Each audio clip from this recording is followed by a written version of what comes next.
40 miles west of Denver lies the town of Black Hawk, Colorado, a place built by men on the hunt for gold.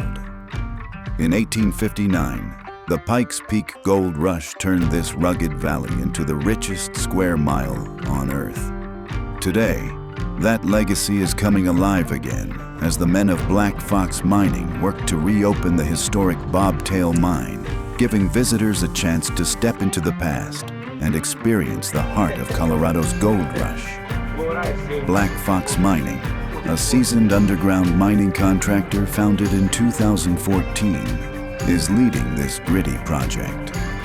Guided by veterans like Dennis Clark, with 34 years in the industry, their crew is transforming the Bobtail Mine into a tourist attraction that honors its roots. This is blue-collar work at its core, tough, skilled, and dedicated to preserving a piece of Colorado's history for a new generation. This is no easy job. Black Fox's tight-knit crew, some with over 25 years underground, brings unmatched skill to the challenge. From navigating Volkswagen-sized boulders to setting new timbers, they work with precision. My name is Dennis Clark, and I'm the underground superintendent for Black Fox Mining.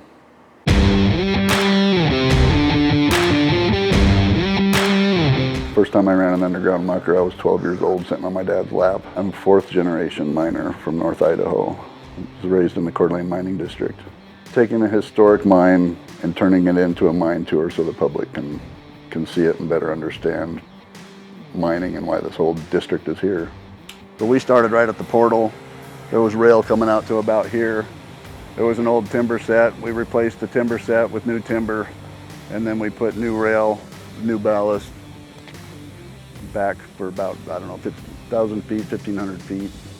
I'd say the most dangerous part of this job is the unknowns, because the guys don't know what's on the other side of that pile. They don't know what's over. They don't know how much muck is overhead. They don't know if it's a foot of muck overhead, or they don't know if it's 100 feet of muck overhead.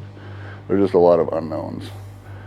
You don't know how good, what condition the timber is underfoot, because a lot of this stuff was stoped out underneath, and it's 1,000 feet to the bottom of this mine, right? So if that collapses,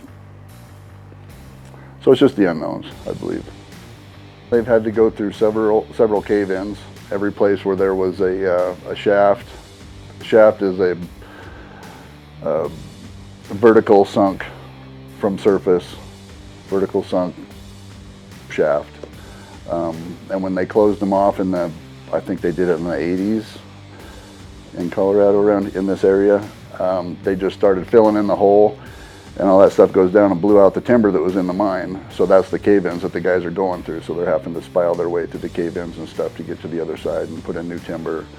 Some stuff underfoot, it's been mined out underneath too. So they're having to, put stoles underneath to run the rail on, so they don't, if the bottom collapses, they're still good. They're putting in new timber underneath and overhead. Name's Alex Smoke, lead miner for Black Fox Mining. I've been mining for 20 years. And when I got out of the Marine Corps in 2004, the only thing on my resume was that I could pull a trigger and that I showed up on the job and knew how to work in a team environment. Essentially, we're at an area where the best option was to go through virgin ground rather than to go back into old mined out ground. And so we were collaring in a new drift. Basically, you're drilling holes for either explosives or a rock splitter. In this case, we were setting up a rock splitter because we do not want to shake up the area that we are in and give it a reason to start moving or want to move again. With that particular drill, we'll drill anywhere from 6 to 12 feet at a time. In this case, we're going for a 6-foot bite, which is fairly average if you're jackleg drilling.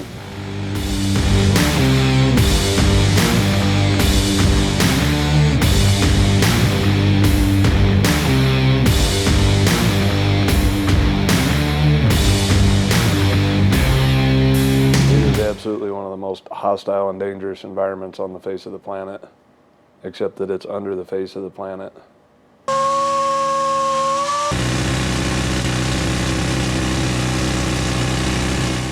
Yeah, I've been in rock bursts and stuff back home. The deeper you go, the more rock pressure it creates. And sometimes the ground just releases itself. It just explodes. Just like a drift will be there 1 second, the next second it's gone. I was in a stope on the 5,500 level of the Galena mine back home. And when I went in my stope, it was 6 feet wide. And air blast hit and buried me, and it was 11 feet wide for 250 feet and 3 feet of the sill.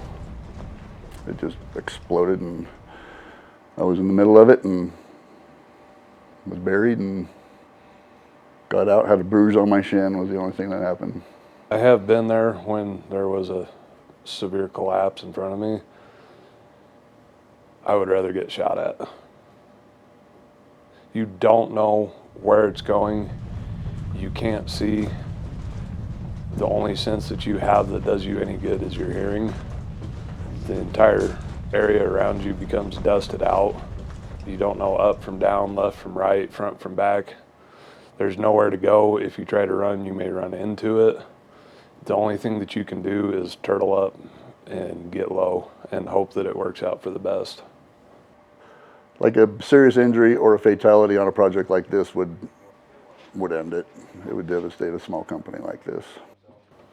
The key to operating safely in that and going home to your family every night, going home to whatever it is that you do every day, is the training, getting people to think about it, getting people to understand how to problem solve their way through it, how to set it up so that they don't have to problem solve their way through it. Safety is paramount. There's no exception for it.